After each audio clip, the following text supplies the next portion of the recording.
Mesdames et messieurs, bienvenue sur ce plateau de presse Club pour avoir beaucoup plus d'éclaircissements en rapport avec l'actualité de la République démocratique du Congo, mais aussi dans les mondes. Nous avons sur ce plateau les grands journalistes qui font l'opinion dans notre pays. Ce sont des journalistes dérénants. Ils analysent l'actualité avec beaucoup de pertinence et c'est pourquoi nous avons choisi de pouvoir débuter ce magazine avec eux, avec beaucoup de plaisir. Nous avons Pius Romé Roland qu'on ne présente plus avec sa barbe. Pius, bienvenue. Merci, cher frère. Je voudrais saluer l'initiative que vous avez prise. Et lorsque un patriote, un Congolais comme vous, que nous avons connu il y a très longtemps, nous avons parcouru le chemin de la presse ensemble, vous arrivez à ce produit, de produire un magazine pour faire entendre la voix des journalistes. C'est à vous féliciter. Merci. Je vous jette les fleurs et je remercie toute l'équipe technique. Merci beaucoup. Merci beaucoup, Pius Romé Roland. Un journaliste qui écrit très bien, je l'ai dit, hein, il écrit très bien depuis des années. Je le connais à l'Assemblée nationale avec sa plume. Beaucoup de députés ont perdu... J'allais dire encore, on perdu leur plume. Mais c'est quelqu'un de bien. Allez, cette fois-ci, c'est Siméon Isako. J'ai le plaisir de les retrouver sur un plateau de télévision. Un journaliste qui a fait son chemin aujourd'hui. Il a pignon sur rue. Quand il publie quelque chose sur les réseaux sociaux, en tout cas, il faut vous dire que c'est vrai. Siméon Isako, bienvenue. Merci, merci. La barbe a poussé, hein? Ben, la barbe a poussé. Bon, je n'ai pas rejoint les camps des barbus. Les camps des barbus, c'est les camps des Kabila. Moi, j'ai toujours dit que Kabila, c'est l'axe du mal. Je ne vois pas pourquoi je peux rejoindre l'axe du mal. Nous sommes du bon côté de l'histoire. Voilà. Et donc, il y a un choix à faire entre le bon côté de l'histoire et l'axe du mal. Merci de l'invitation. C'est un plaisir de répondre à cette première invitation du tout premier numéro des Presse Club. Je rappelle à ceux qui ne le savent pas que vous avez été à la base de l'initiative des des Club 50. Club 50, c'est votre initiative à Télé 50. Peut-être certains confrères ne le savent pas. Et donc, je loue cette initiative et je vois que vous êtes toujours inspiré. Merci beaucoup. Voilà. Siméon Isako, un jeune homme que j'ai connu il y a très longtemps, sans barbe. Aujourd'hui, avec barbe, ça dit qu'il a pris de l'âge. Il n'a plus 20 ans. Voilà. Nous évoluons comme le Congo évolue depuis maintenant 4 ans. Depuis maintenant 4 ans. Voilà. Et lui, le Congo évolue comment? on va revenir. On n'ouvre pas les hostilités maintenant. Lui, c'est Eric Wemba. Voilà, j'ai toujours du mal à dire Steve, mais c'est Eric Wemba, l'homme avec une peau très noire, mais il est congolais de père et de mère. Ah oui. Il n'est pas cueilli. Eric Wemba, allez, bienvenue. Merci pour l'invitation. Alors, et plein succès à Presse Club. Presse Club, oui. J'ai été surpris parce que c'est la personne qui s'est connue quand même comme cordon à l'Assemblée aujourd'hui à l'EFA. Ouais. On a passé quand même certains moments. Bon, et aussi difficile parce qu'on ne partageait pas toujours les mêmes points de vue. C'est ça la démocratie. C'est ça la démocratie. Et que nous sommes là pour éclairer l'opinion face à la situation catastrophique. Parce que nous regardons le passé comme l'art de reconstituer les catastrophes du présent. Kabila avait fait aussi ça. Nous faisons ça aussi. Or, on aurait dû corriger ces erreurs. Malheureusement, on est en train de regarder ces erreurs et de répéter, de faire même pire. Et que la situation du Congo va mal qu'il y a 10 ans. Eh bien, nous commençons avec le grand dossier du jour. C'est cette sortie médiatique du président Kagame qui réclame une partie de l'Est de la République démocratique du Congo. Ce parti avec ce grand dossier.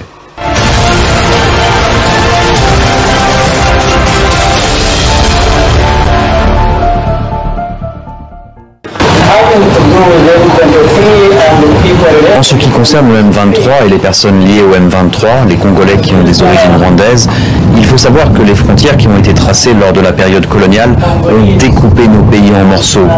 Une grande partie du Rwanda a été laissée en dehors, dans l'est du Congo, dans le sud-ouest de l'Ouganda, etc. Les gens de ces régions, dans ces pays autres que le Rwanda, ont des origines rwandaises, mais ne sont pas rwandais. Ils sont citoyens de ces pays qui ont absorbé ces parties du Rwanda à l'époque coloniale. C'est un fait de l'histoire. Du Rwanda a été laissé en dehors, dans l'est du Congo, dans le sud-ouest de l'Ouganda, etc. Les gens de ces régions, dans ces pays autres que le Rwanda, ont des origines rwandaises, mais ne sont pas rwandais. Ils sont citoyens de ces pays qui ont absorbé ces parties du Rwanda à l'époque coloniale. C'est un fait de l'histoire.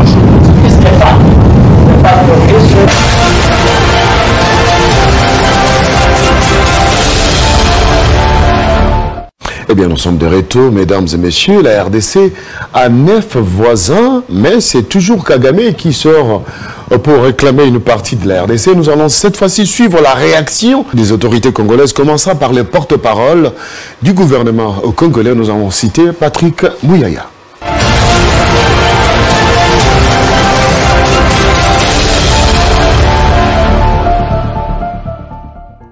Je ferai l'économie de donner un peu plus d'importance à sa provocation d'hier.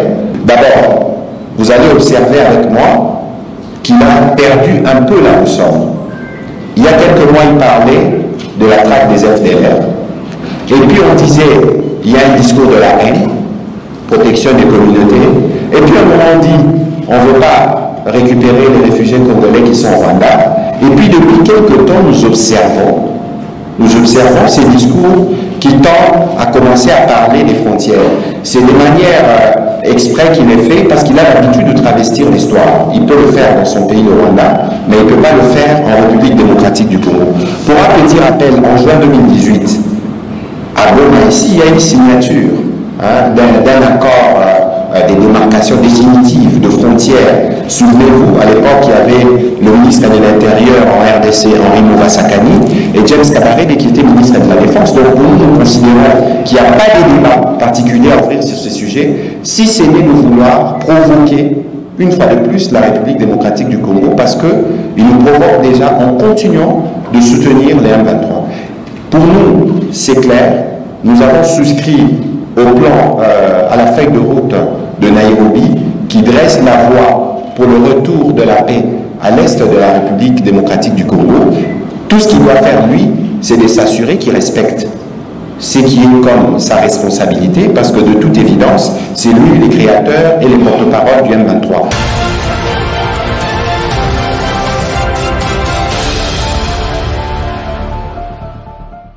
Plus Roland, Paul Kagame change de discours depuis le génocide du Rwanda. C'était le FDLR, c'était les Interamouins, ce n'est plus les Interamouins. On doit interroger l'histoire cette fois-ci pour une partie des terres de la RDC qui doit revenir au Rwanda. Merci beaucoup, chers confrères. Vous l'appelez Paul Kagame. Mais moi, je l'appelle Yapolo. Et peut-être vous allez me poser la question, pourquoi vous l'appelez Yapolo?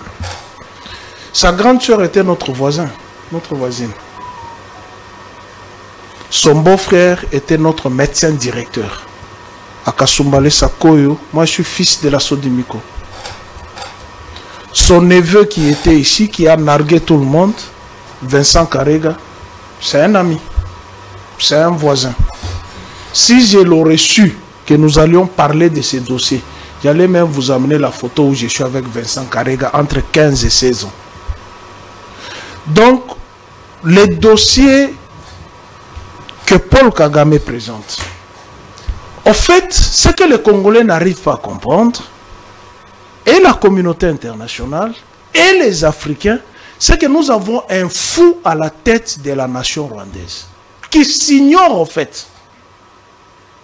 Parce que lorsqu'il parle, le premier prétexte, c'était les FDLR, dont le Congo paye les prix les plus forts jusqu'à présent depuis 1994. Où la communauté internationale, notamment la France et les États-Unis, ont exigé à l'époque au maréchal Mobutu d'ouvrir les frontières. Léon Kengo Andondo est vivant encore ici, allez lui poser la question. Il va vous dire qui avait bombardé les camps des réfugiés à l'Est. C'était Paul Kagame.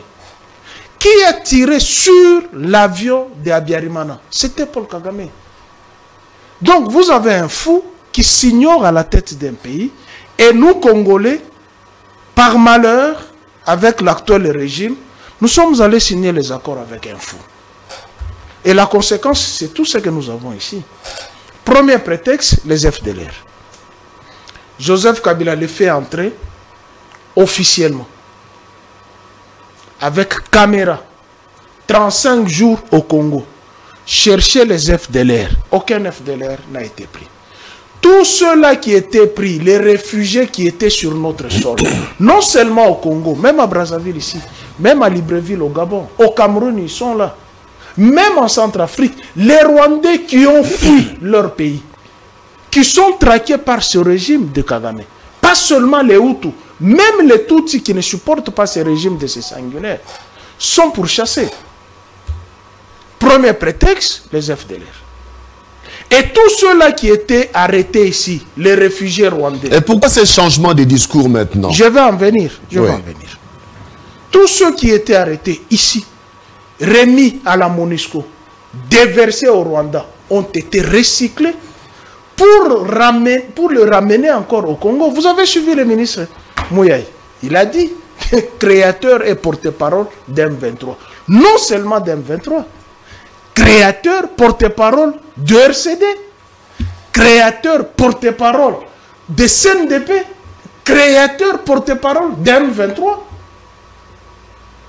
Et ce prétexte-là est vidé. On le lui a dit, il n'y a pas des Interahamwe ici, il n'y a pas d'FDLR. Puisque pour lui, l'FDLR menace la sécurité du Rwanda. Ils n'ont jamais été à la frontière du Rwanda. Vous connaissez Gisenyi, qui est notre territoire d'ailleurs. Si vous ne le savez pas. Notre territoire. Gisenyi, c'est notre... Je vais arriver à vous montrer où c'est limité les frontières de la République de Rwanda. C'est nous qui sommes perdants. Deuxième prétexte, voilà la haine contre les Tutsis. Mais, toi tu es Rwandais. Nous avons nos Tutsis à nous, prétendument nos Tutsis congolais. En quoi ça te concerne? C'est comme vous avez les Soudanais qui sont en Centrafrique, vous avez les Soudanais qui sont à l'Équateur. À l'Équateur, il n'y a pas seulement que de Bantous, il y a des Soudanais. Nous avons appris 4 types de groupes ethniques. Donc, durant plusieurs années, durant plusieurs décennies, il a parlé de FDLR, des Interahamwe, les discours vidés maintenant, il change de cap. Il change. En fait, tous ces discours-là cachaient tout simplement ce qu'il vient de dire maintenant. La relecture des frontières. Interrogeons l'histoire. Le Rwanda existait en quelle année? Le Rwanda existait après 1959. En 1914, le Rwanda n'existait pas. Revisitez la carte de l'Afrique. Nous avions une seule colonie. Il y avait seulement la colonie de l'Afrique orientale, qui était la colonie allemande, l'actuelle Tanzanie. Ce n'est pas avec la guerre mondiale que l'Allemagne perdant a pu perdre aussi le Rwanda. Non, en fait, le Rwanda n'était pas un pays, en fait. C'était un petit royaume. Nous avions que des royaumes, il faut interroger l'histoire. Il faut interroger l'histoire. Le Rwanda n'était pas un pays, c'était qu'un royaume. Des génocidaires, oui, qui est venu récupérer les terres des Hutus dans leur malice comme ils le font. Nous avions une seule colonie. En réalité, le Rwanda, c'était le Rwanda, le Urundi. Pas même le Burundi, le Urundi. Il n'y avait qu'une seule monnaie. Revisitez la banque centrale du Congo ici. Alors, tous ces prétextes-là que Kagame vous a donnés, ce sont des prétextes fallacieux. En réalité, il veut revenir à la table ronde de 1885. Or, en 1885, le Rwanda n'existait pas. C'était la naissance même du Congo avec l'AIA. Moi, je suis professeur d'enseignement gratuit. L'Association internationale africaine. Nous avons commencé avec l'AIA. De l'AIA, nous sommes passés par l'EIC. De l'EIC, nous sommes passés par la colonie barbare, la colonisation barbare, de 80 ans, avec la propriété privée de Léopold II. Et de là, nous avons eu l'indépendance, et nous sommes passés par la dictature, et le Rwanda a eu l'indépendance, c'est après nous. Et quand il parle des frontières qu'il faut révisiter, oui, s'il faut révisiter les frontières, on va révisiter les frontières, mais en faveur de la République démocratique du Congo, qui a perdu Gisenyi, qui a perdu une partie de la Ruzizi, qui a perdu jusqu'aux frontières de Kigali. Rwanda n'avait pas de frontières après le lac Kivu. C'est nous qui avons des frontières au-delà du lac. Très bien, nous allons... Et nous les avons perdues. Merci. Alors, puisque tout est déjà redéfini, vous avez suivi le ministre Mouyaya qui a parlé de la redéfinition des frontières, l'accord qui avait été signé lorsque Arimo Vasakane était ministre de l'Intérieur et James Kabarebe, ministre. Tout était clair, il y a des bornes qui sont là-bas. C'est pourquoi en 2003, lorsque Vital Kamerhe fut encore secrétaire général du PPRD, je me rappelle, je le lui ai dit en face comme ça, dans un point de presse, quand nous couvrions encore le PPRD. La meilleure façon d'être tranquille avec les Rwandais, c'est d'ériger un mur.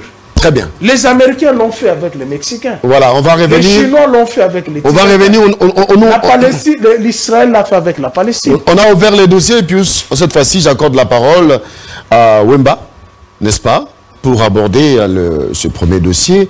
Est-ce que la réaction des autorités congolaises, c'est-à-dire la réaction du porte-parole du gouvernement, Patrick Mouyaya, est à la hauteur de la menace de Kagame? Il faut retrouver ces propos révisionnistes de Paul Kagame au Bénin, concernant les frontières de la RDC, qui n'a aucun fondement historique et politique.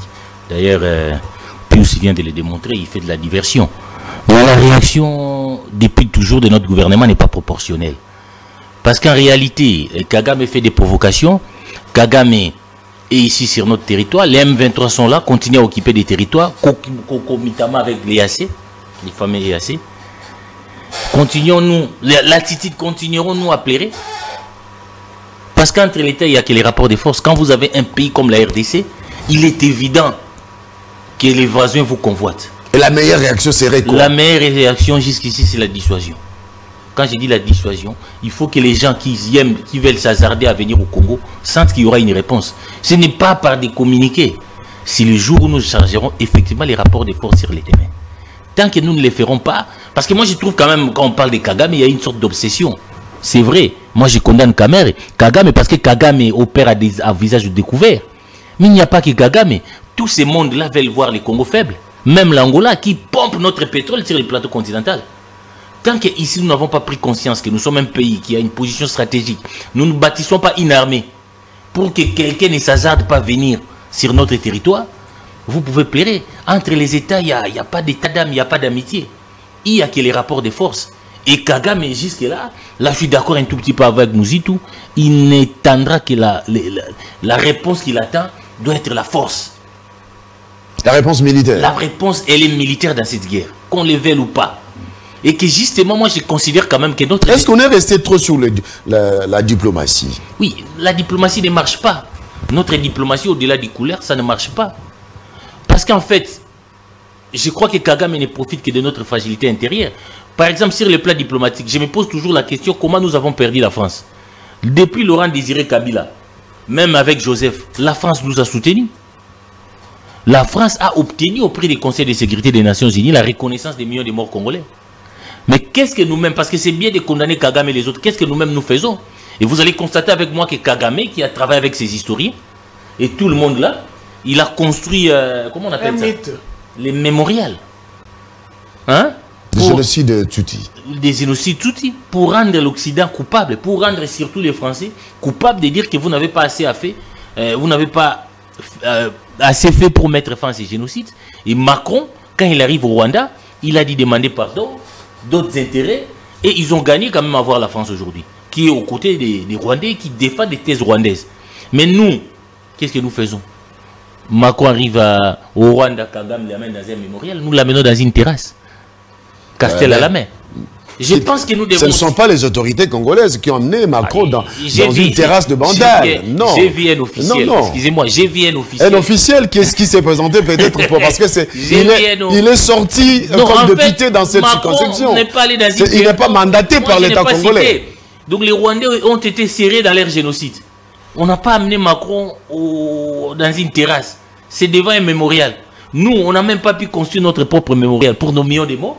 Alors qu'on a, la France s'est bâtie pour qu'on puisse reconnaître. Nous la menons dans une terrasse. Et la terrasse là résume un peu notre être, notre légèreté face à des situations aussi dangereuses, face aux menaces de la balkanisation qui pèsent sur nous. Et on se montre quelque peu complaisant. Alors, pour vous, Wemba, donc la réaction serait de mobiliser la population, qu'il y ait des marches, qu'on mobilise la jeunesse, de pouvoir s'enrôler dans l'armée, oui, qu'on puisse bombarder Kigali directement, qu'on puisse envoyer les commandos. Il n'y a pas que Kigali, vous avez un pays comme le Congo, un grand pays avec 9 voisins, un pays avec des potentialités comme les nôtres. Si vous n'avez pas une armée, les autres viendront. Museveni, Bunangana, là on cite trop les Rwandais aussi. Mais c'est Museveni. Mais aujourd'hui, on continue à prendre du lait. J'ai vu le président prendre, je ne sais pas, son café avec Museveni, qui est notre ennemi aussi. Tous ces mondes-là, que ce soit les Kenyans, ils constatent, les Burundais l'ont dit, ils profitent de notre fragilité intérieure. Nous n'avons pas une armée. Et les Burundais ont dit que nous resterons sur les territoires congolais jusqu'à ce qu'ils vont mettre une armée, une police. Voilà ce que nous sommes ici. Donc le Congo est devenu comme... la cour du roi Péto, où n'importe qui peut venir pour s'amuser, marcher sur nous. Alors, est-ce que... La solution, elle est militaire, il faut une réponse militaire, il faut construire une armée dissuasive quand on a un grand pays comme le Congo. Malheureusement, c'est ce qui n'a pas été... Est-ce que, ne pensez-vous pas que le régime actuel a envoyé Kagame jusqu'au mur pour qu'il change sa position, qu'il puisse se découvrir à ciel ouvert, après avoir constaté qu'en face, il y avait un régime qui tienne non, c'est-à-dire que moi j'ai condamné aussi des fois la politique de Kabila, mais je constate qu'on a fait pire. Si nous en sommes là, les régimes actuels portent la lourde responsabilité. Tshisekedi a trouvé notre territoire de Bunangana, tous ces territoires-là, étaient contrôlés par nos forces loyalistes. Il vient au pouvoir, d'abord d'une légitimité très contestée, il faut le dire, on a appelé compromis à l'Africain, et pour... chercher la légitimité, il est allé chercher ça dans la région, s'il y a des accords bizarres avec des Rwandais. Et nous payons les prix. Les prix que nous payons aussi, c'est les fameux EAC. Quel est l'intérêt de la RDC à adhérer à l'EAC? Nous sommes en train de payer les prix de mauvais choix politiques du pouvoir actuel. Les faits d'entrer à l'EAC donne le pouvoir à Kagame de dire ouvertement que nous allons, il faut requalifier les frontières entre les Rwandais et la RDC. Et vous pensez que c'est comme ça? Non, je n'ai pas dit ça. J'ai dit l'adhésion à l'EAC ne nous est pas profitable. Tous ces pays-là aujourd'hui sont nos ennemis. Il n'y a pas que les Rwandais. Tous ces pays-là sont des ennemis dans ce sens qu'ils veulent voir un Congo faible. Donc, ils sont en train de convoiter la RDC. Oui, ils veulent voir un Congo faible. Un Congo faible, ils peuvent marcher comme ils marchent là. J'ai vu notre ministre de la Défense en train de se plaindre. Tout de suite, je viens de lire son tweet là. Oh non, les M23 ne se sont pas retirés, ils sont toujours dans ces territoires-là. Le général Ndima dit la même chose. Il n'a pas à pleurer ni à se plaindre. Il a à dresser l'arme pour tirer, pour défendre notre territoire. Si nous ne le faisons pas. Et vous avez vu vous-même cette image-là, où les troupes ougandaises entrent à Bunagana, où Elingoma fait des selfies avec eux. Et ils ont dit, vous là, l'armée congolaise, vous n'avez pas besoin. Les territoires où nous quittons, les Ougandais, les Rwandais, les Burundais vont les occuper dans le cadre de l'EAC. Les jours où notre armée essaie d'occuper ces territoires-là, nous reviendrons pour les chasser. Voilà, nous sommes dans un pays souverain où on interdit à notre armée de pénétrer certains territoires. Donc vous voyez, donc l'EAC est en complicité avec les M23. Ils travaillent contre nous. Nous n'avons pas cherché des solutions ailleurs, que les Kenyans, que les Tanzaniens, non. La solution, c'est ici. Très bien. C'est de nous mobiliser. Parce que je constate quand même, vous savez, quand on parle de Kagame ici, il fait trop peur. La défaite militaire est d'abord mentale. Il y a aujourd'hui un pays qui donne l'exemple, c'est bien qu'ils sont soutenus, les Ukrainiens. Ils font face à l'armée la plus nucléaire. Mais ces enfants ont dit qu'ils vont se battre. Mais vous, si vous fouillez votre responsabilité, vous pensez que ce sont les enfants des autres qui vont se battre pour nous. On est parti là pour, tant qu'on ne prendra pas conscience de construire une armée pour défendre notre territoire, nous resterons cette cour des rois Péto où Ougandais, Burundais, Sud-Soudanais qui ont des problèmes sécuritaires chez eux vont venir résoudre des problèmes chez nous. En tout cas, la situation elle est telle qu'elle est. Des mauvais choix du pouvoir actuel nous amènent dans des situations comme ça. Merci beaucoup, Wemba. Cette fois-ci, nous accordons la parole à Siméon Isako. Siméon, votre réaction, vous venez de suivre le Mans. Eh bien, la RDC doit avoir une réaction proportionnelle par rapport aux allégations de Kagame. Eh bien oui, j'ai suivi l'élément, j'ai suivi aussi les différentes réactions des confrères. D'abord, ce qu'il faut noter, c'est que depuis que cette crise a commencé, Kagame a bien fait de le dire. C'est pas quelque chose qui a commencé maintenant.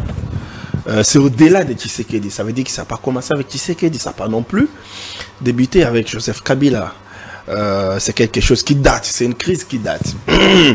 Mais il y a des éléments nouveaux à soulever. C'est que depuis que Kagame est au pouvoir, il ne s'est jamais exprimé de la sorte. Ouvertement. Il ne s'est jamais exprimé de la sorte. Il n'a jamais eu autant de sorties médiatiques pour parler de la crise qui oppose son pays à la RDC.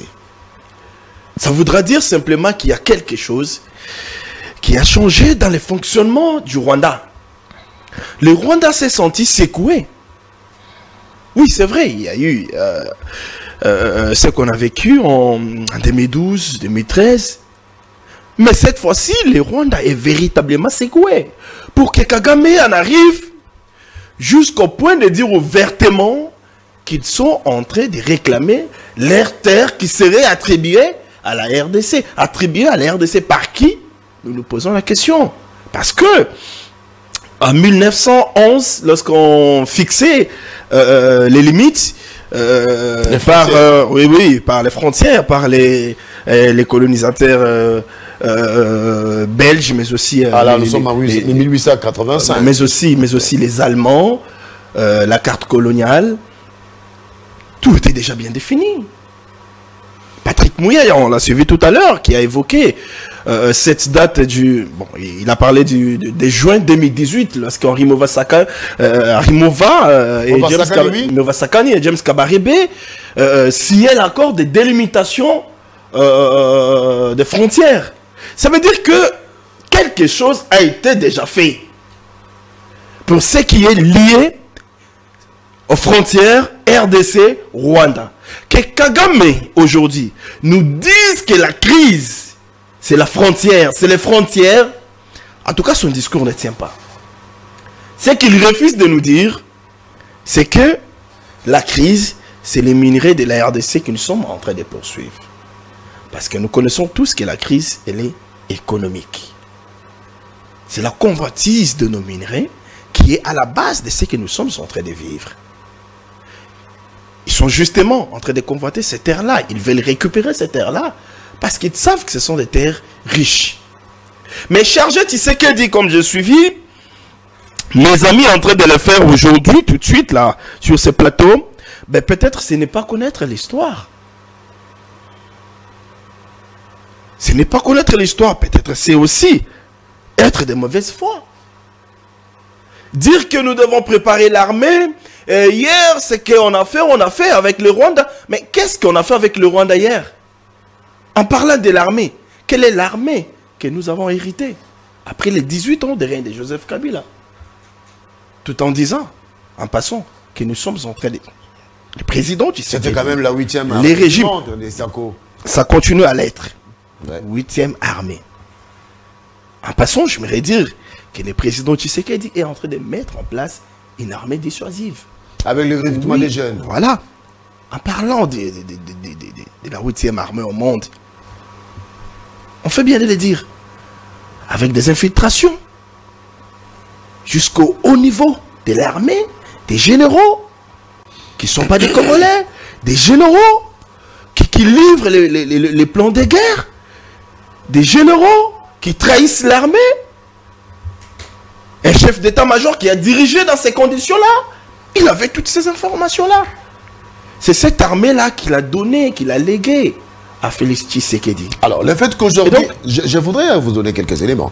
Donc, le fait qu'aujourd'hui, le président actuel, Félix Tshisekedi, est en train de dénicher l'infiltration dans l'armée congolaise, c'est ce qui asphyxie Kagame jusqu'au point de sortir ouvertement pour réclamer les frontières de la RDC. Félix Tshisekedi a d'abord débuté sa politique avec Kagame par cette diplomatie de bon voisinage. Mon frère, travaillons ensemble. Tu as besoin de quoi dès lors? Ah, ok. Exploitons Parce que nous sommes ensemble dans la région. On exploite au profit de mon peuple, mais aussi au profit des voisins. Ça passe comme ça, c'est ça le monde. Aujourd'hui, on ne peut pas rester enfermé. Parce que nous sommes ces grands Congo, on se développe en solo. Parce que nous sommes ces grands Congo, nous avons nos richesses et nous sommes enfermés. Non, ça ne passe pas. Aujourd'hui, c'est le monde. Nous devons travailler tous ensemble. Parce que si les voisins sont développés, ça peut avoir un impact dans notre pays. Tu sais qui a amené cette politique-là pour voisinage. Mais Kagame, parce qu'il n'a pas voulu de cette politique-là, ben il l'a poignardé. En tant que stratège, il a dit non mais je me tiens debout. Et je me fais à tout ça. Là, nous nous affrontons. Nous sommes en train d'assister à ça. Donc, tu sais qu'il s'est levé. Moi, je voudrais bien comprendre. Qu'est-ce qui a pesé dans la balance pour qu'aujourd'hui, le président Kagame puisse ouvertement dire que nous voulons la réqualification des frontières. Ce qui a pesé, c'est que Kagame a réalisé que Tshisekedi est en train de couper tous les bras qui alimentaient les Rwandais. Il y a Manga Tutu de l'autre côté. Il y a plusieurs généraux qui ont été arrêtés ici. Philémon Yave et consort. Il y a le président de l'Assemblée provinciale du Nord Kivu. Il y a plusieurs personnalités politiques congolaises qui ont été arrêtées. Parce qu'ils sont des mèches avec les M23. Ont été dénichés. Voilà, les M23 qui travaillent avec les Rwandais. Les M23 qui est parrainé par les Rwandais. Mais que voulez-vous? Quand vous coupez les bras qui alimentent les Rwandais, économiquement les Rwandais, vous voulez que Paul Kagame vous laisse tranquille dans votre coin? L'arrestation de Manga Tutu a pesé dans la balance. Kagame ne peut pas vous laisser tranquille dans votre coin parce que vous avez coupé les bras qui l'alimentent. Et il doit sortir de son silence pour dire que je vais la rélecture des frontières. Alors que ça a été déjà fait. Le Rwanda aujourd'hui est asphyxié économiquement. Vous voulez que Kagame vous laisse à l'aise? Et non, je vais répondre à Eric pour lui dire que, mais aussi à Pius, ils l'ont souhaité. Ils disent que la meilleure solution, c'est d'ériger Émir. L'autre a dit que la meilleure solution, c'est d'avoir avoir une armée dissuasive. Non, je ne suis pas partant pour cette thèse-là des murs. Les murs, ça n'a jamais prouvé partout à travers le monde. Je suis d'avis que la meilleure des solutions, c'est de faire la guerre au Rwanda. Et le président Tshisekedi s'y prépare. Il s'y prépare pour faire la guerre au Rwanda. Quand je dis s'y prépare, ça veut dire qu'il s'y prépare de la bonne manière. Il a commencé d'abord par recruter. En recrutant, ça veut dire qu'il y a des compatriotes. Il y a les soucieux de la nation. Ceux qui ne veulent pas voir même 1 centimètre de la nation partir, vouloir combattre les Rwandais. Ils ont ces soucis-là parce que c'était un appel. Ils ont répondu à l'appel du chef de l'État. Vous vous souvenez de ces manifestations de Goma? Les Congolais qui voulaient à tout prix entrer au Rwanda pour chercher Kagame, peut-être que Simbaye Namaboko se battre avec Kagame. Flamme patriotique. Ils ont répondu à l'appel du chef de l'État. Ce sont ces Congolais-là qui vont composer ensemble avec ceux qui sont aujourd'hui au sein de l'armée, qui vont composer l'armée de demain. Cette armée qui va devoir combattre les Rwandais. Devenir une armée dissuasive comme vous l'avez souhaité. Une armée dissuasive. Parce qu'aujourd'hui, on n'a pas à dire que Kabila avait laissé une armée dissuasive. Oui, 8e au monde, oui, mais elle n'était pas dissuasive. Pour vous, elle était infiltrée. Elle n'était pas dissuasive. Merci. Elle était infiltrée. Voilà. Et personne ne peut les contredire. C'est pas Pius Romain qui va dire le contraire sur ces plateaux. Non pas Eric Wemba qui dira le contraire sur ces plateaux. On a eu une armée, certes 8e, jusqu'à aujourd'hui qui continue à l'être, 8e, mais elle n'était pas dissuasive. Plusieurs infiltrés, ils sont aujourd'hui dans des prisons. Très bien. Alors, une réaction, autre réaction, c'est celle d'Adel Kaïne qui, pour elle, en tant que chrétienne, elle a maudit Paul Kagame. Elle a maudit Paul Kagame pour dire Paul Kagame s'est attaqué au peuple de Dieu. On ne s'attaque pas aux Congolais qui sont le peuple de Dieu. Suivons cet élément.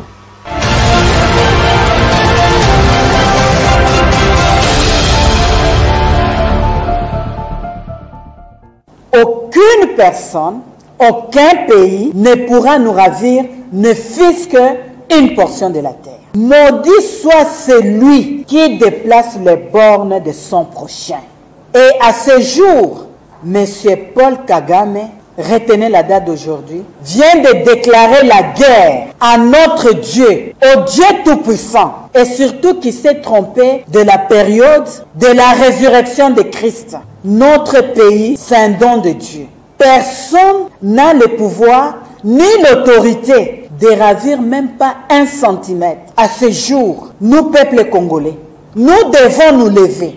Et comme Makambwa Mabele, si nous ne nous levons pas, personne d'autre n'agira à notre place. C'est avec notre Josué, le chef de l'État, que notre pays sera réellement indépendant.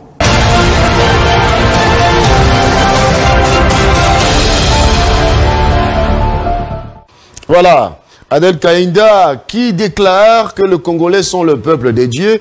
On ne s'attaque pas au peuple de Dieu, le Congolais. Eh bien, celui qui s'attaque au peuple congolais est maudit. Kagame est maudit. Pius Romain Roland. Merci, cher confrère.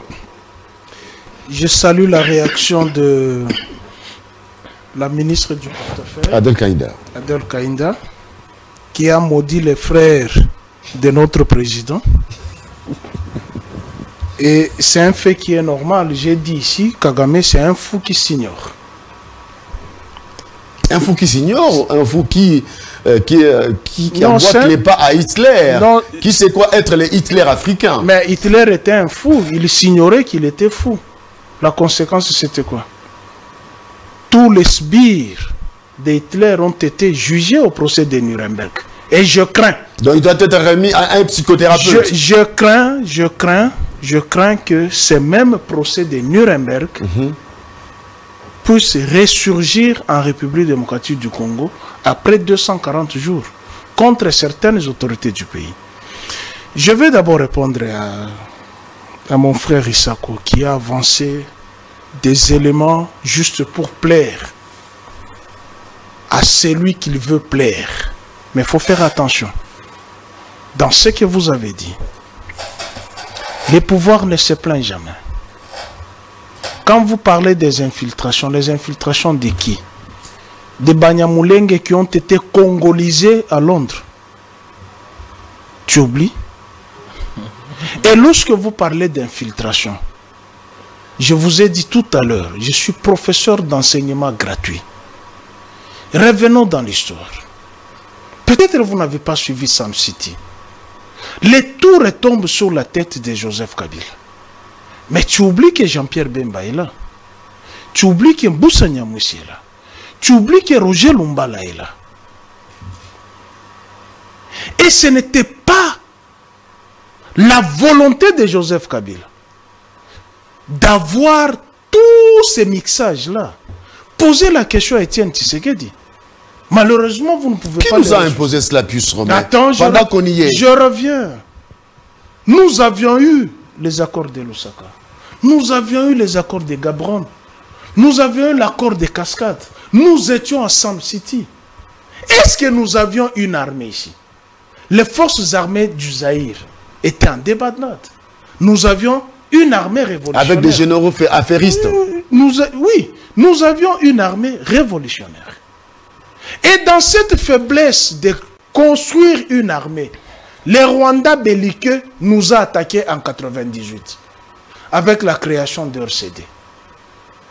Et s'en est suivi avec le démembrement de RCD. RCD KML, RCD national. Malheureusement, Roger Lumbala paye encore le prix le plus fort à Paris. Il est en France. Nous avions eu les MLC. Le pays était déchiré, complètement déchiré. L'armée et le gouvernement avec sa portion. Le Rwanda avec sa portion via le RCD. L'Ouganda avec sa portion via les MLC.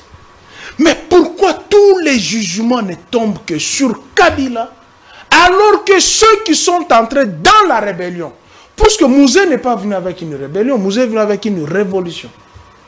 Et les autres se sont rebellés au gouvernement. Accompagnés des Rwandais. s'il te plaît. Révolution, compagnie des Rwandais. Si vous n'avez jamais lu l'histoire de la guerre, je vous apprends que Che Guevara n'a jamais été cubain.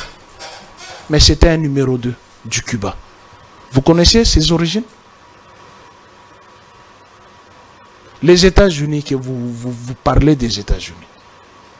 Est-ce que l'armée américaine est constituée des peaux rouges américains? Alors, non, il faut que je lui réponde. Oui, je lui mais donne. non, il m'interrompt, je lui donne. Il faut aussi avoir le courage de nous parler de l'accord de l'Émirat. Très bien, il y a une bonne question que j'aimerais... Je réponds d'abord à cette question. Attendez, vous allez répondre. C'est important. Vous avez la parole. Oui. Vous avez la parole. Oui. Mais dis-moi, moi j'aimerais, pour aider nos téléspectateurs à comprendre l'histoire, comme vous le dites, est-ce que on nous a imposé... Qu'est-ce qu'on nous a imposé à Sun City? Ok, j'en reviens.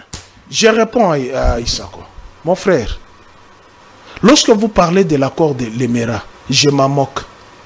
Et peut-être c'est aujourd'hui que vous allez vous la boucler éternellement. Mouzé n'était qu'un rebelle. Il ne représentait pas la nation, il n'était pas chef de l'État. Tu as parlé de la révolution tout à l'heure. Tu as dit qu'il a amené une révolution. Et tu dis qu'il n'était pas rebelle. Si, mais vous aurez le temps. Vous aurez le temps. Révolution, rebelle. Si, il faut te donner un cours de tout ça. Puisque lorsqu'on a tué Lumumba, jeune qu'il était, ils sont partis en rébellion. Avec les Gizenga, les autres, on n'a pas tout le temps avec nous. Non, je lui donne. Allons-y. Non, tu ne me donnes pas cours, tu es dans la confusion. Allons-y. Je te donne. Il faut arrêter cette confusion-là. Puisqu'il a évoqué l'accord de l'Émirat, qui est souvent prêché à l'université sous les bois. Aujourd'hui, vous allez apprendre la réalité. Allons-y. L'accord de l'Émirat, c'était l'accord d'un individu qui n'avait aucune responsabilité de l'État. Mais le vôtre, que vous êtes allé à l'EAC, c'est un chef de l'État qui a signé sans l'accord du Parlement. Qu'est-ce qu'il a signé? Alors, cette fois-ci, répondez à ma question. J'en reviens maintenant. Qui nous a imposé? Qui nous a imposé le fait qu'on puisse réellement accepter l'infiltration? Non, il ne faut pas parler de l'infiltration. C'est quoi? L'infiltration ne sort que de l'université sous les bois. Nous étions attaqués par 3 pays, l'Ouganda, le Rwanda et le Burundi. Nous étions attaqués par ce pays. Et pour taire les armes, ces 3 pays-là, certains se sont fait congolais. Et au prix le plus fort d'avoir la paix, il fallait accepter ces gens-là comme étant congolais. Avec l'aval de la communauté internationale, la MONUSCO est ici, avec Moustapha l'OIA est là, tous ces partenaires y étaient au prix d'avoir la paix. Et on a fait ce qu'on appelle le brassage et le mixage. Kabila n'a jamais accepté le brassage et le mixage. Interrogez l'histoire. Qui ont martelé sous le brassage et le mixage? C'est le MLC, c'est le RCD Rwanda, KML. Goma, RCD KML, RCD pour votre gouvernement. Tous ceux qui sont venus dans le brassage et le mixage ont gardé leur grade.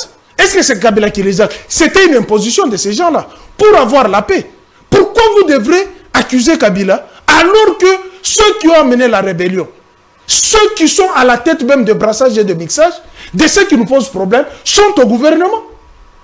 Nous devons être sérieux. J'entends ici, quelle armée? Mais vous êtes en déphasage avec votre chef. Lorsqu'il dit, j'ai trouvé une armée structurée. J'ai trouvé une armée qui était bien formée. Beaucoup de choses ont été dites mensongèrement contre cette armée. C'est Tshilombo qui a dit ça? Mais on est 8e. Oh, s'il te plaît, s'il te plaît. De quoi tu parles que notre armée n'était pas dissuasive? Dis-moi, au 24 janvier 2019, quel est le territoire qui est entre les mains de l'EAC? Avec cette armée dont tu parles de l'infiltration. Très bien. J'en reviens. Puisque vous êtes chef d'État, commandant suprême des forces armées de la République démocratique du Congo, tu viens ici alléguer les faits. Les généraux Yav, Philémon Yav, il y a eu des infiltrations. Mon frère, l'armée ne se plaint pas. Vous avez le pouvoir, vous avez les leviers. J'ai posé même la question à citoyen Bosso. Donnez-nous la liste de tous les infiltrés. Vous êtes au pouvoir, ça fait 4 ans. Dites que tel est infiltré, tel est infiltré. Il y en a autant. Chaque jour, c'est le même discours des infiltrés, Alors, est-ce que ce sont les infiltrés qui vous ont amené... Non, attends mon frère. Est-ce que ce sont les infiltrés qui vous ont amené de faire partir la République démocratique de la SADC pour l'amener à l'EAC? Et vous savez, vous avez déjà lu l'article 4 de la charte de l'EAC. Vous avez déjà lu ça? Et quand est-ce que vous allez quitter l'EAC? Lorsque vous émettez les souhaits de quitter l'EAC, il faut compter 12 mois après. Très bien. Donc, l'armée qui est là-bas, qui ont pris nos territoires, alors que celui qui vous accuse vous a laissé 145 territoires. Aujourd'hui, cite-moi les territoires qui sont entre les mains de la République démocratique du Congo. J'entends parler ici, diplomatie de bon voisinage pour partager la richesse. Que nos ancêtres vous maudissent. Dites-moi les richesses de la France qui sont partagées avec l'Allemagne. Dites-moi les richesses des États-Unis qui sont partagées avec le Mexique. Qui a parlé du partage ici? Mais c'est toi qui as parlé. Allez, je n'ai pas parlé du partage. Attends, c'est très important. Il a parlé. Il a parlé. Vous allez chuter. Vous avez dit. Vous allez chuter. Vous avez parlé diplomatie de bon voisinage. N'est-ce pas? On partage les richesses pour mon pays et pour votre pays. Mais tu vas revisiter l'émission. Je n'ai pas les oreilles bouchées. Très bien. Et comment notre or de bâche s'est retrouvé dans la raffinerie du Rwanda? Comment? Puisque Sarkozy est arrivé ici, c'est lui que vous avez accusé injustement d'être rwandais. Sarkozy est arrivé ici, j'étais avec vous au Parlement, oui ou non? Quand Sarkozy est arrivé ici, j'étais avec vous au Parlement. Nous étions au Parlement, il y a eu congrès, Sarkozy s'est prononcé. Il s'est prononcé, ça dit qu'on partage la richesse avec les Rwandais. Celui que vous accusez injustement des Rwandais, il a dit, niet, pas question. Mais c'est lui que vous proclamez des pères et des mères. Voyez ce qui se passe. Merci, nous allons... Et je termine par dire... Chutez par là. Kagame ne s'est jamais exprimé de la sorte, il est secoué. Non. Il n'est pas secoué? Non. Comment ça? Nous n'avons pas un leadership fort. À l'époque de Kabila, Kagame ne pouvait pas se permettre ça, puisqu'il en avait eu la réponse. Avec la prise de la montagne de Tchanzu. Et les propos de Kabila a montré noir sur blanc. Il a dit, nous n'avons pas de problème. Peut-être vous n'entendez pas les Swahili. Je peux vous donner cette vidéo.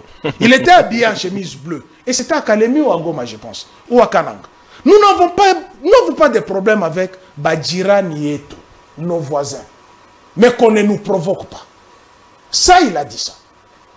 Et c'est lui que vous accusez injustement.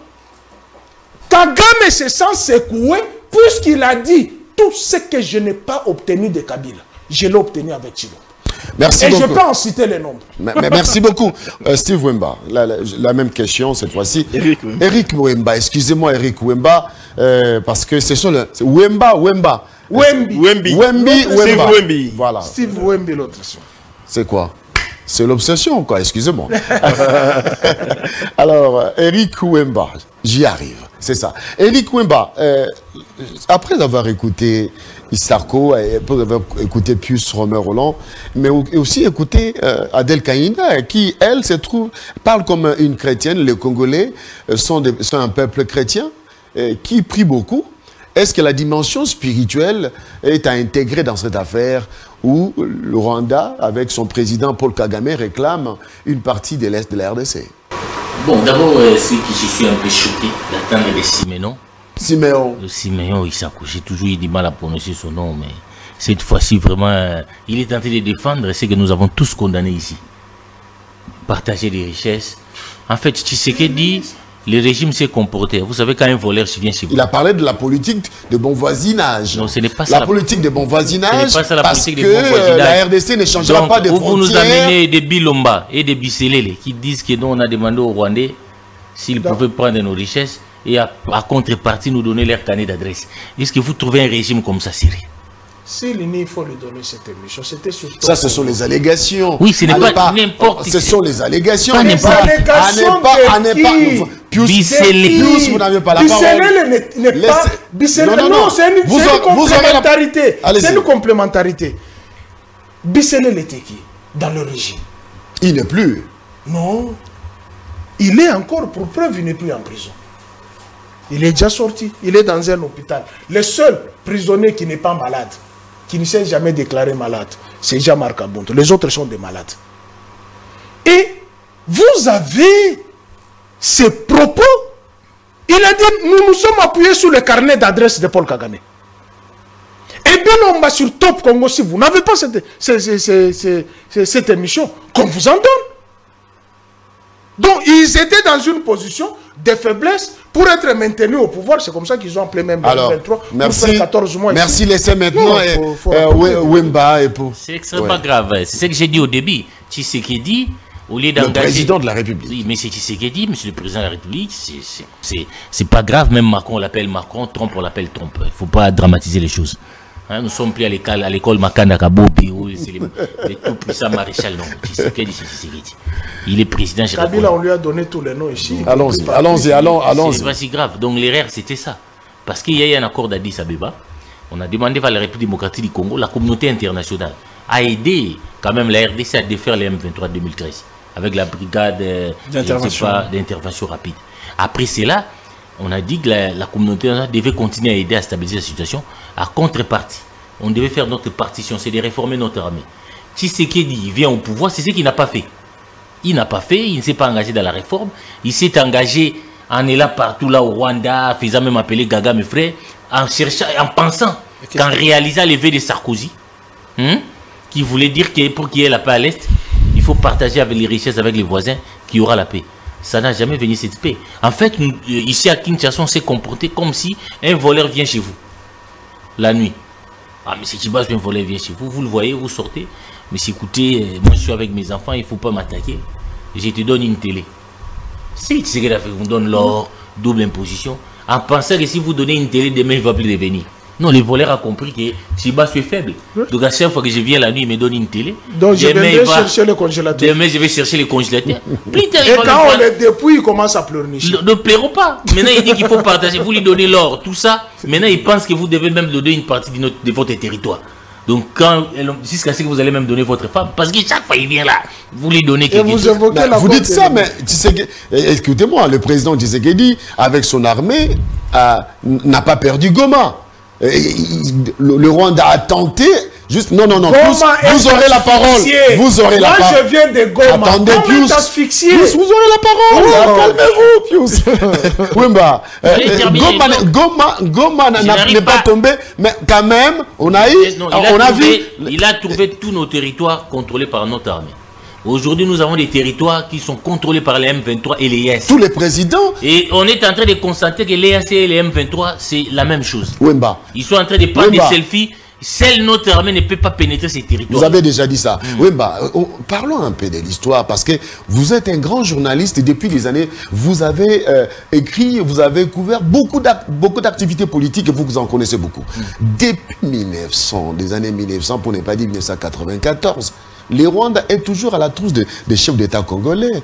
Depuis le génocide et l'arrivée du président Mobutu, Kabila fils, aujourd'hui Tshisekedi, c'est toujours les Rwandais à la baguette. Attendez, vous aurez cette question. Vous aurez cette question. Finalement, tu veux prendre tout le temps d'antenne. Vous aurez cette question. Vous aurez cette question. Mais ne pensez-vous pas qu'aujourd'hui, il y a une police? Ne pensez-vous pas qu'à chaque président a sa méthode? Mais est-ce que la méthode Fachi n'est pas aussi bonne? Non, la méthode Fachi a échoué. Je vous dis l'erreur. Je vous ai dit les erreurs de Fachi qui fait en sorte que les Rwandais retournent en force ici. Hein?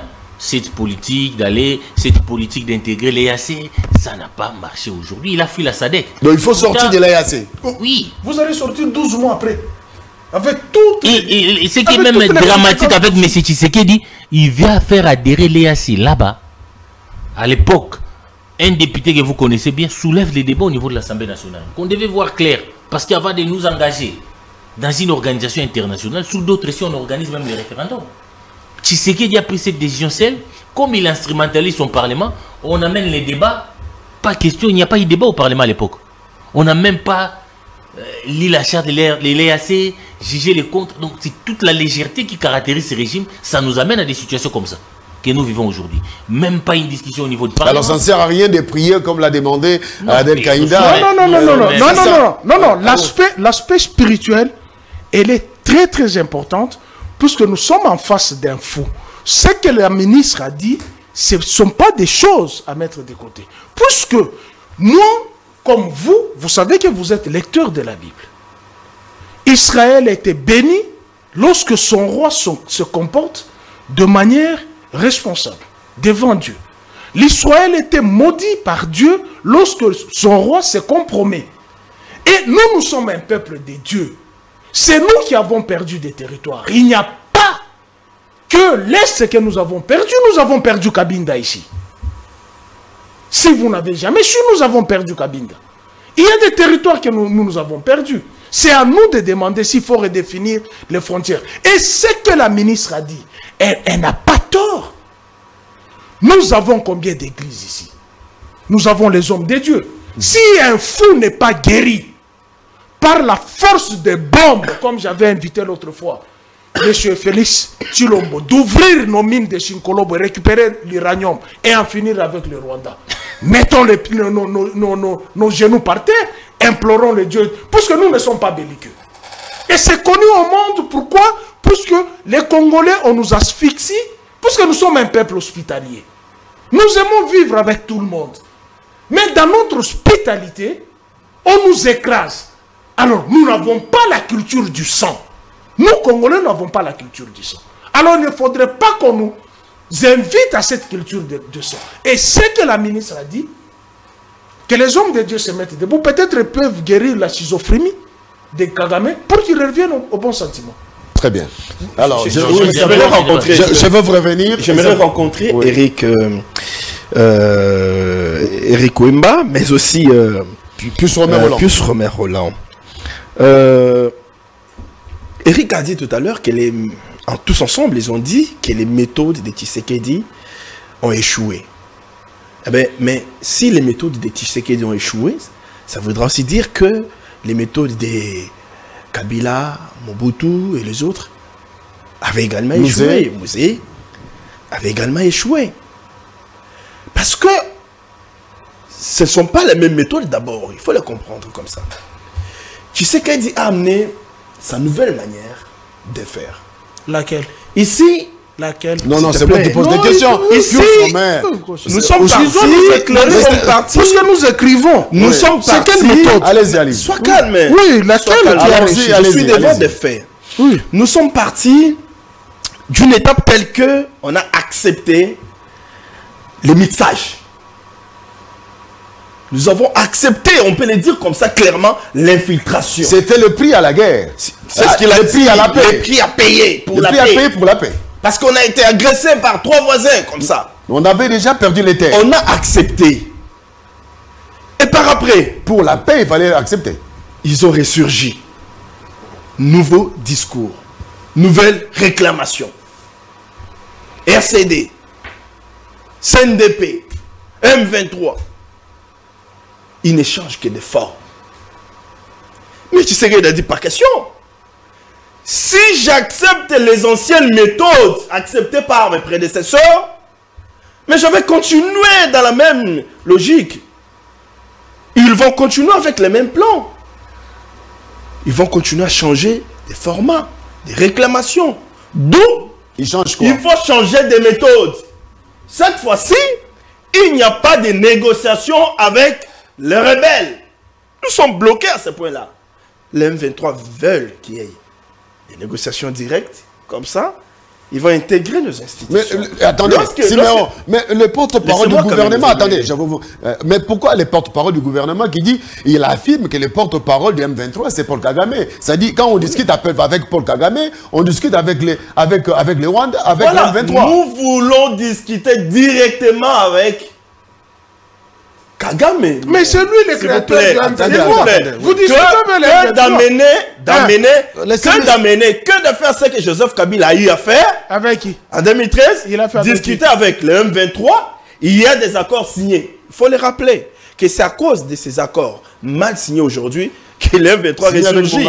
Ils ont été... Quel accord? Quel accord? Ils ont... S'il vous plaît. Attendez, on parle de M23, ça veut dire quoi? Oui. Quand on parle de M23, ça veut dire quoi? Accord du 23 mars. Tu parles de quoi? Ça cause justement... Ça cause justement de ces accords signés en 2013. Je les protège. Ça cause de ces accords signés en 2013 par Joseph Kabila, mal signés alors, qui consacrait la balkanisation économique de notre pays, que nous avons cette situation que nous sommes en train de vivre aujourd'hui. Il a dit tout à l'heure que le M23 était ici à Kinshasa, il faut l'avouer. Ils ont été appelés pour renégocier ces accords. Ça a été fait? Ça n'a pas été fait parce qu'il voulait à tout prix que ça soit appliqué comme tel. Et quand tu sais qu'il a dit non, pas question. Je ne vais pas consacrer la balkanisation économique de mon pays. Eh bien, ils sont répartis. Donc, il ne faudra pas renégocier avec les M23, répondre à leurs revendications de l'intégration au sein des institutions. Le brassage, de mixage. Brassage et consorts au sein de l'armée, au sein des institutions politiques, pour qu'après, en 2024, en 2025, ils puissent ressurgir avec d'autres réclamations. Non, c'est ça la nouvelle façon de faire que Tshisekedi a amené. Il a amené une nouvelle façon qui est différente des anciennes façons de faire de ses prédécesseurs. À chaque président, ses défis. Chaque méthode. Ils ont dit tout à l'heure qu'il n'y a pas de réforme. Sun City, on avait dit, ça c'est Rick Wemba qui l'a dit, on avait dit qu'il fallait réformer l'armée et consort. Non, mais qu'est-ce qu'Eric entend par réforme? Réformer l'armée. Qu'est-ce qu'il entend par réformer l'armée? Et qu'est-ce que le président Tshisekedi a débuté à faire? N'est-ce pas? Réformer l'armée? Qu'est-ce qu'il entend par réformer l'armée? Donc il ne doit pas glisser dans des confusions sur ces plateaux. Alors, le président a réformé l'armée avec... c'est quoi l'approche qui a été fait? Moi, j'ai toujours dit que si cette guerre de M23 ne finit pas avec Tshisekedi aujourd'hui, c'est pas un malheur que je prononce pour le Congo. Elle ne finira jamais. Mais peut-être elle ne finira jamais. Parce qu'on n'a jamais eu aussi un président aussi déterminé pour en finir comme Félix Tshisekedi, avec des bonnes stratégies, des nouvelles méthodes qui payent aujourd'hui. On venait de parler tout à l'heure de Paul Kagame, qui sort pratiquement de son silence plusieurs années après, pour nous dire la véritable cause de la guerre, selon lui. Selon lui. Et donc, avec ce qui s'est fait aujourd'hui, nous y allons petit à petit vers la fin de la guerre. Cette guerre, si elle ne finit pas aujourd'hui, si elle ne finit pas demain, soyez-en sûrs, elle va finir en 2024 ou 2025, avant que Tshisekedi ne finisse ses 2 mandats reconnus par la Constitution. Je vais parler des Adel. La spiritualité. Bon, je ne vois pas en quoi la spiritualité va résoudre cette question. Et quand même les militaires au front demandent au peuple priez pour nous, vous ça vous dit absolument rien de prier. Qu'Adel dise que Paul Kagame est maudit, je ne vois pas en quoi Paul Kagame est maudit. L'approche spirituelle ne compte pas pour vous. Écoutez, ici Kagame se bat pour faire vivre son pays. Mais c'est la contradiction de tout ce que tu dis là. Non, j'ai dit... C'est pas possible. C'est pas la contradiction. Allez-y. Il se bat à mes questions. Il se bat pour faire vivre son pays. Je ne me suis pas contredit. Allez-y. Il se bat pour faire vivre son pays. Donc, parce que son pays n'est pas riche. Donc, son pays n'a pas les potentialités qu'a la RDC, les richesses qu'a la RDC. Eh bien, il vient voler dans notre territoire. Et nous, on ne doit pas prier pour ça. Il vient voler dans notre territoire. Nous devons les combattre. Pas prier. J'ai dit nous devons les combattre. Pas l'approche spirituelle. Nous devons les combattre. C'est pourquoi, sur tous les plans. C'est pourquoi les présidents... Les combattre sur tous les plans. C'est pourquoi les présidents s'y préparent. Bon, Adel, son discours, peut-être c'est pour flatter les présidents. Diaconesse, cité dans plusieurs scandales, je ne sais pas, 6 communes, tout ça. Elle a été reconduite. Elle a été reconduite. C'est pas le problème. C'est pas ça mon problème. Elle a été reconduite. S'il te plaît. Elle fait la politique de celui que tu S'il te plaît. C'est pas parce que je défends le chef de l'État que je dois dire que Adèle a bien travaillé là où il est clairement établi qu'elle a mal travaillé. Bon, on parle pas. Bon, nous ne parlons pas de son travail. Elle a parlé comme nous ne parlons pas. chrétienne. Nous ne parlons pas de ce travail. Encore que nous ne parlons pas de son travail. Non, on parle comme chrétienne. Mais nous parlons de l'aspect guerre. Voilà. Je suis en train de dire que l'aspect spirituel n'a rien à voir dans cette Et guerre. pourtant, le chef de l'État Parce que- lui-même était au stade pour prier pour la RDC. Vous contredisez le chef de l'État. Non. Qui, lui, accepte que- que l'approche spirituelle est tellement importante parce que dans ce monde, il y a des forces qui se battent. Il y a les spirituels, mais aussi les physiques. Dire que Kagame est maudit parce qu'il se bat pour faire vivre son pays, c'est là que je ne suis pas d'accord. Maudire un président qui se bat pour faire vivre son pays. Non, c'est là elle que maudit je ce suis pas- président qui attaque les Congolais qui sont le peuple des dieux. C'est ça la déclaration d'Adel. Et qui vous a dit que les Rwandais ne sont pas le peuple des dieux? Ah bon, donc la cause que Kagame défend est juste. J'ai dit qui vous a dit que Non, les non. Rwandais ne sont pas le peuple Non, des non, dieux? le peuple des dieux dans le sens où nous sommes innocents. Kagame ne défend pas une cause juste. Mais les Rwandais sont le peuple des dieux. Ils sont connus des dieux. Ils ont été créés par Dieu. C'est un peuple des dieux. Mais ici, Mais nous sommes Kagame dans procède, dans l'approche, mais Kagame dans l'approche procède, procède de la mauvaise manière. Je ne suis pas d'accord avec lui. Et Adel Kaïnda sur ce- procède de quelle s'il te manière? plaît, s'il te plaît. Laissez-le terminer. S'il te plaît. Allez-y. Je ne suis pas d'accord avec lui. Mais dire qu'il est maudit pour ça, ben, je ne sais pas. Au nom de quoi? Je vais ramasser Eric sur un dernier point. Il a donné Pas l'exemple. ramasser, quand même. Ramasser. Pas ramasser. Il a donné. Répliquer, pas ramasser. Ben, je vais répliquer. Allez-y. Répliquer. Je vais faire comprendre à Eric que la RDC est quand même une maison dont le chef de l'État est le père Très bien. de la maison. Nous sommes tous ensemble à la maison. Nous dormons ensemble. Cependant, il y a des frères et des sœurs qui complotent avec les voleurs, qui est à l'extérieur, qui vient chaque fois quand nous Pourquoi nous le dormons. père lui-même S'il te ne peut plaît, pas comploter s'il te avec le plaît. voleur? Il termine quand même l'idée. Pourquoi vient- le père lui-même qui ne peut vient pas chaque comploter fois, avec le laissez quand voleur? même qui vient chaque fois quand nous nous dormons voler. Alors, Belle illustration. Hein? s'il te plaît, Tu vas voir la sois réplique. calme. Oui. Qui On vient va chaque fois changer. voler. Allez, allons-y, allons-y. Alors, nous réalisons que quand on nous vole un lundi, le mardi, nous changeons de stratégie. Quand nous voulons dormir, nous disons, bon, hier, on a fermé notre porte avec des cadenas. Aujourd'hui, c'est 6. C'est 10. Mais nous réalisons que malgré qu'on change de stratégie, On vole toujours. on vole toujours. Le voleur parvient toujours à ouvrir la Mais maison ça n'a rien à et voir voler. avec Soyez l'approche de- calme. Ouais, allez-y, allez-y. Je sais là où je vais. Allons-y. Allons-y. Je vais parler de l'infiltration. Ok. Il ne doit pas dire que non, le pouvoir ne se plaît pas, l'État ne se plaît pas. Non, Pius, tu sais qu'il ne se plaît pas. Quoi? Il ne se plaît pas. Mais ici, nous devons reconnaître un fait. Le fait est là. Tu sais que dit est en train de diriger une armée. Au sein de l'armée, ceux qui sont supposés élaborer des stratégies avec lui, prennent ces stratégies, les livrent à l'ennemi. Mais il écarte, Nous a- il a le bâton de commandement. non? Il est en train de le faire.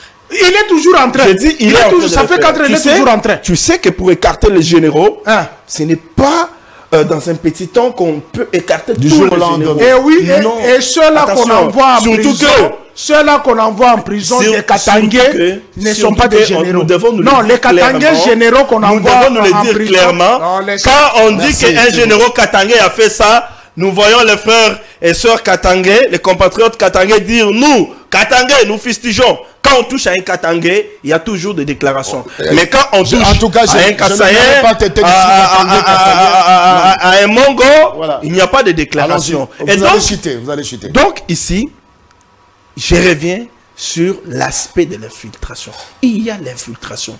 On fait face à cette réalité. Ne pas reconnaître cette réalité et les efforts du chef de l'État, bon, c'est peut-être être aussi de mauvaises En éradiquant l'infiltration, le chef de l'État va pouvoir rétablir la force de la RDC. Et pouvoir rétablir la véritable force de l'armée, de sorte que nous puissions bien combattre le Rwanda qui nous fait la guerre. Alors, Pius Romer Roland, Wemba, Isarko, cette fois-ci, nous allons attaquer cette information. Camp patriotique, les grands leaders politiques se sont retrouvés à Lubumbashi pour parler l'actualité politique en RDC, mais aussi, ça s'annonce pour le 29, la sortie officielle de l'Union sacrée de la nation. L'année 2023 est une année électorale, on sent déjà les enjeux. Nous allons suivre cet élément, autre grand dossier du jour, et on revient dans quelques instants.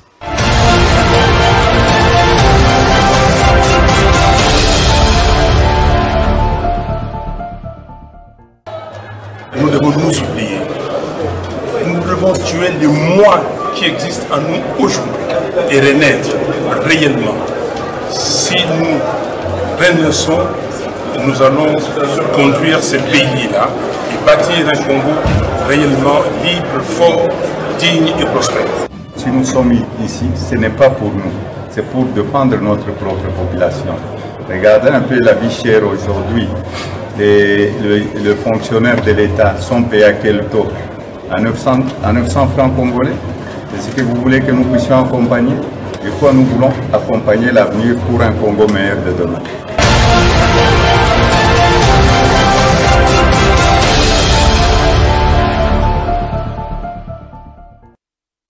Alors nous sommes de retour, on va aborder cette information. Wemba, c'est l'idée qui se retrouve à Lubumbashi. Est-ce que ça sent l'année 2018? Est-ce que c'est Fayoulou qui sera choisi comme candidat de l'opposition de l'autre côté? Non, moi j'étais personnellement à Lubumbashi, le débat n'était pas là. Pour le moment, il n'a jamais été question d'un candidat unique. Aujourd'hui, c'est des Congolais qui ont vu leur pays en danger entre les mains d'un conglomérat d'aventuriers qui chaque jour qui passe sont en train de payer ces pays systématiquement. Ils ont même réussi les plus grands exploits, c'est de détourner l'État de ses vrais objectifs pour mettre l'État au service de la conservation du pouvoir. Vous avez vu ce qui s'est passé. L'objectif c'était quoi? L'objectif premier, comment maximiser les énergies pour faire face à un régime honni par le peuple qui tente à opérer un braquage électoral. Alors, constat fait, c'est Fayoulou qui arrive en dernier. C'est lui le leader déjà? Non, non, c'est-à-dire qu'il ne s'agit pas de wengetiser. Il ne faut pas wengetiser la vie politique au Congo. Ce sont des patriotes congolais qui se sont retrouvés pour atteindre un objectif. Le régime actuel est en train d'organiser tout pour un braquage électoral. Vous voyez dans quelles conditions se déroule l'enrôlement. Vous voyez dans quelles conditions on a mis la Cour constitutionnelle dans ces pays. Vous voyez dans quelles conditions vous avez une CENI caporalisée. Donc, ils ont mis tout. Et vous avez vu même la signature de la charte de l'Union sacrée où vous voyez des ministres. Et tous ces mondes-là signé la charte alors qu'ils sont censés gérer l'État en violation de l'article 97 de la Constitution. Ils font partie d'une famille politique quand même. Oui. Allez, c'est de leur droit. Vous avez le droit de faire partie d'une famille politique, mais quelqu'un qui est ministre, qui a la charge de l'État, ne peut pas être en même temps ministre et être dans le présidium d'une plateforme. Mbata vous l'avez dit. Donc face à des situations comme ça, les Congolais se sont mis ensemble pour sauver la patrie. La patrie est aujourd'hui en danger. C'est le même discours qu'on entend depuis Kabila. Quand on se retrouve ensemble, la patrie. La patrie est en danger. Sur les plans sécuritaires, une bonne partie de notre territoire est occupée aujourd'hui. Notre armée ne peut même pas se mettre là. C'est un discours électoraliste apparemment. Sur les plans économiques, n'en parlons pas. N'en déplaise à Siméon. Sortez ici, je ne vais pas faire les Nicofailles. La situation est pire, les Congolais ne savent plus nouer les deux bouts du noix. Nous constatons simplement des individus que nous avons connus il y a 5 ans, qui ne portaient pas des montres Rolex, portent des montres Rolex, qui enfilaient des costumes de galerie Mongo. Aujourd'hui, si vous voyez leur tenue vestimentaire, des anciens Kadhafi, tout ça. Vous n'allez pas interdire à quelqu'un d'acheter sa veste. On n'interdit pas à quelqu'un, mais c'est servi des moyens de l'État. Très bien, merci beaucoup.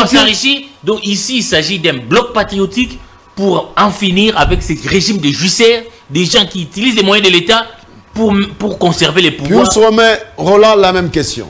Merci, cher confrère. Je ne peux pas répondre à cette question sans que je ne fasse des toilettes. On n'a pas assez de temps. C'est important. Donc, vous allez grignoter sur votre minute. Pour moi, c'est très important. Allez-y. Je voudrais interroger les économistes, qu'ils me disent d'où vient le concept de la balkanisation économique? Je l'ai entendu de sa bouche. On balkanise les pays. Qu'est-ce qu'on appelle balkanisation économique? Où il parle des accords signés avec les M23. On ne va pas y revenir. Non, très très important. Allez-y. C'est ça, c'est là. Si vous n'avez pas la sécurité au pays, vous n'avez pas la paix au pays, rien ne va se faire. J'étais avec vous au Parlement. Je vais rappeler à Siméon qui doit le savoir. Christian Badibangi, premier vice-président de la commission PAJ. Je le dis sous son contrôle. Premier président de la commission PAJ. Dans une commission parlementaire pour aller voir, visiter les accords, CNDP, CIRGL, tout ce qui se passe à l'Est, le Parlement envoie une commission conduite par Christian Badibangi. Vous savez qui l'a trouvé du côté de M23? Vous connaissez le nom? Vous en connaissez? C'était Roger Lumbala que Christian Badibangi a trouvé à Kampala, aux côtés de M23. Et Christian Badibangi pose la question à Roger Lumbala. Qu'est-ce que vous êtes venu faire ici? J'ai été envoyé par Etienne Tshisekedi, réclamer l'impérium. Et c'est ce que Willy Ngoma vous dit de leur présence ici. L'infiltration de l'armée. Est-ce que tu sais qu'en Angola, il y a ce qu'on appelle les ex-gendarmes Katangé, qui sont dans l'armée angolaise? Si tu ne le sais pas. Il faut lire l'art de la guerre. Très bien, on a compris. L'art de la guerre, vous en avez fait mention. Maintenant, répondez à ma question. Je réponds. Ouais, je réponds. À l'université sous les bois, à Limité, où il y a la faculté de la calomnie, avec les options mensonge, diffamation, contre-vérité. Ce que vous avez dit, vous n'avez pas dit la vérité. Au Congolais. Là, vous n'avez pas. Non. Je vous rencontre. Maintenant, rencontrez ma question. Je lui rencontre avant que je ne rencontre votre question. Elle est très très importante. Il vous reste 2 minutes. Oui. Il affirme ici. Tshisekedi est venu avec sa méthode. Et sa méthode est en train de payer. Mais ce sont ces allégations. Non, il faut les balayer puisque ce sont ses propos. Ce sont ses propos. Vous avez donné votre point de vue. N'appellent pas sinon, à la nous allons faire toute une journée en train de énergies. répliquer. Puis, s'il vous plaît, répondez à ma question maintenant. Quand vous ne voulez pas que je réplique. Allez à ma question maintenant. Mais non. En rapport avec le camp patriotique. Qu'est-ce que vous dites? Je ne voudrais pas répondre à cette question. Pourquoi? Puisque ce qui me taraude au cœur, ce n'est pas le camp patriotique. Le camp patriotique. C'est quoi? Ce qui me taraude au cœur, c'est le départ de Tshilombo, qui a mis ce pays à moule, dont j'ai toujours réclamé sa démission. Pourquoi je dis ça? Je vous donne un aspect que vous allez comprendre, qu'il est à la base de cette question. Les M23 sont poursuivis par la justice. Qui a écrit au mécanisme, qui a écrit à l'auditeur supérieur des forces armées de la République démocratique du Congo de suspendre les poursuites judiciaires contre les éléments des M23? Qui a écrit au ministère des Finances et Budget sollicitant 1 335 000 $ pour prendre en charge les éléments des M23? Et vous venez d'affirmer des choses qui sont... Voilà. Bon, merci. À la tête de l'humanité, ouais. Ce sont ce qu'on appelle les inepties. Voilà, merci. Regardez ce qu'il a parlé de ce qui se passe au pays, de l'économie. Je vous donne un aspect. À l'époque de Joseph Kabila, avec 30 $, puisque moi j'utilise par jour 30 $ pour acheter les carburants, de mon groupe électrogène. Ne soyez pas nostalgique. Non, je ne suis pas nostalgique. Il a dit la méthode Mobutu n'a pas réussi. La méthode Mouzé n'a pas réussi. En termes sécuritaires, Pius Romain Roland. On ne parle pas seulement de la... Chacun a sa méthode. La méthode Mobutu, la méthode Mouzé, la méthode Kabila, ce n'est pas la méthode Tshisekedi. Mais la méthode Tshisekedi est en train de nous asphyxier. Puisque économiquement... D'où les cas patriotiques. Puisque économiquement, oui. Économiquement, je vous dis, à l'époque, avec 30 $, j'achetais 60 litres. Aujourd'hui, avec 30 $, j'achète 18 litres. Et vous voulez que moi et les Congolais que j'appelle... Donc vous êtes contre, pour ça, vous êtes content de la création du camp patriotique? Non, je te dis, moi, je ne veux pas parler de camp patriotique. Mais non. Mais c'est une question que je pose. C'est notre une deuxième partie. Alors, si c'est cette question que vous posez, je vous réponds. Allons-y. Tout Congolais est libre de s'unir, de réunir les forces pour faire partir celui qui pose des problèmes au pays. Tout Congolais est libre. Et le groupe qui est allé à Lubumbashi pour s'unir, réfléchir, trouver les solutions des Congolais, ils ont raison. Ces Congolais-là ont raison. Puisque pour vous et pour Isako, le 29 ici, quand l'Union sanitaire va se réunir, Union sacrée va se réunir au stade de Avec les moyens de l'État, là c'est d'accord. Mbata, qui dit il ne conçoit pas qu'un ministre qui est membre du gouvernement. Mais Wemba dit ça. Non, Avant je n'ai pas entendu. Non, il a parlé de ça. Il a parlé de Mbata. Mes étudiants ne sont pas ses étudiants. Moi, je suis professeur d'enseignement gratuit. Mes étudiants ne sont pas... Cette approche, il a démontré. Bon. Alors, Isako... Il a pris 7 minutes. Allez-y. Il a pris 7 minutes. Je vous en prie. Allez-y. Voilà. Je ne me plains pas. Les blocs de Lubumbashi. Je vais commencer par me poser des bonnes questions. La question. Des bonnes questions. Réconciliation katangaise. On a vu Kabila. C'est lui qu'on nous a présenté comme... bon, il était une sorte de mythe. C'est pas anticonstitutionnel que on a vu Kabila, Katumbi, ensemble. Où en sommes-nous? Ils se sont réconciliés. Ils devaient marcher ensemble. Nous sommes où? Est-ce que je peux répondre vite à ça? Mais laissez-lui son temps d'antenne. Je n'étais pas agité. Ça me touche. Non, je n'étais pas agité. Pour lui, je n'étais pas agité. Non. Je n'étais pas agité. Non, je n'étais pas agité. Où en sommes-nous? Où en sommes-nous? Les paix perdés. Refusé. Nous, avec Katumbi, Judas, non. On ne collabore plus. Ceux de Katumbi disent, ah, avec Kabila, non, il nous a maltraités hier. Il nous a envoyé en exil. On ne collabore plus. Alliance contre nature. Ça ne va pas tenir. Mais vous êtes avec les Bouchables et Okoto là-bas. Est-ce que tu peux me laisser parler? Pourquoi on doit te laisser parler avec la faculté de mensonge? Laissez-moi. Mais il vous laisse parler quand même. Non, c'est ça. Respectons les l'université avec la faculté. Laissez-lui son temps d'antenne. Allez-y, oui. Avec Fayoulou. Fayoulou, Matata Pogno, Délice Sanga. Fayoulou est orgueilleux. Président élu. Va-t-il accepter que quelqu'un qui... Président élu, entre guillemets. Va-t-il accepter que quelqu'un qui ne sait pas lire, qui ne sait pas parler, puisse les diriger? Qui ne sait pas lire, qui ne sait pas parler? Katumbi. Non. Quelqu'un qui a été un peu d'irrespect. Il a quand même le gouverneur. Respectez les gens. Il y a des gens il ne sait pas interpréter la Constitution. Non, mais retirez quand même. Est-ce que c'est Mbata qui sait interpréter la Constitution? Non, attendez. Est-ce que c'est Mbata qui sait attendez, laissez-moi. Retirez quand même. Ce sont mes propos. Oui, c'est une personnalité. Ce sont mes propos. C'est une personnalité. J'ai dit ce sont mes propos. C'est une personnalité. Katumbi ne sait pas lire. Pour chaque fois que Katumbi veut écrire, chaque fois que Katumbi veut écrire, on a vu Kamita à ses côtés. Pour le respect des normes, mais alors, chacun a ses collaborateurs. Nous ne sommes pas des bandits, nous ne sommes pas des gens de la Non. Vous retirez ne plus que ça, s'il vous plaît. Ok, j'ai voulu. Merci. J'ai voulu. Merci. Katumbi ne sait pas interpréter la Constitution. Et tu serais de qui les viole tous les jours. Il ne sait pas interpréter la Constitution. C'est pourquoi j'ai dit tout à l'heure qu'il ne savait pas lire. Donc pour vous, alliance contre nature, c'est ça? S'il savait interpréter la Constitution, il ne se serait pas autant dérangé pour la loi de Sani.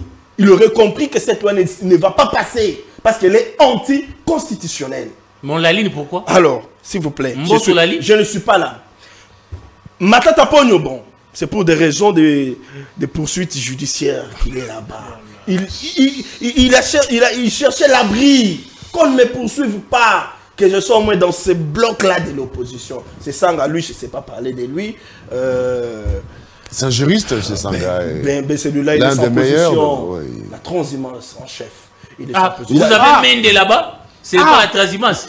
C'est ça. Vous parlez de transhumance. À Genève. Mais ton grand frère Bazin, était à Genève, il soutient Fayoulou. Il n'a jamais soutenu. C'est ça, il n'a jamais soutenu. Il va au Kassa, il va campagne pour Tshisekedi. Il vient, il entre à l'Union sacrée, il sort de l'Union sacrée parce qu'il a été proposé, vice-ministre. Il dit non, moi je vais être ministre. Et quand on lui refuse ce poste-là, il dit non, ben écoutez, il va au bloc de Lubumbashi. C'est ça, je n'aimerais pas parler de normal. Mais je c'est la vie politique. Je m'aimerais parler au moins de tu ne veux pas parler de ces gens alors que tu viens de peindre un tableau. J'aimerais parler au moins de leurs exigences. Ils réclament la recomposition du bureau de la CENI. Ils réclament qu'on puisse refaire la loi électorale, la Cour constitutionnelle, qu'on arrête les poursuites judiciaires contre certaines personnalités. Le bureau de la CENI. Nous savons tous que nos politiques, pour s'accorder, il faut du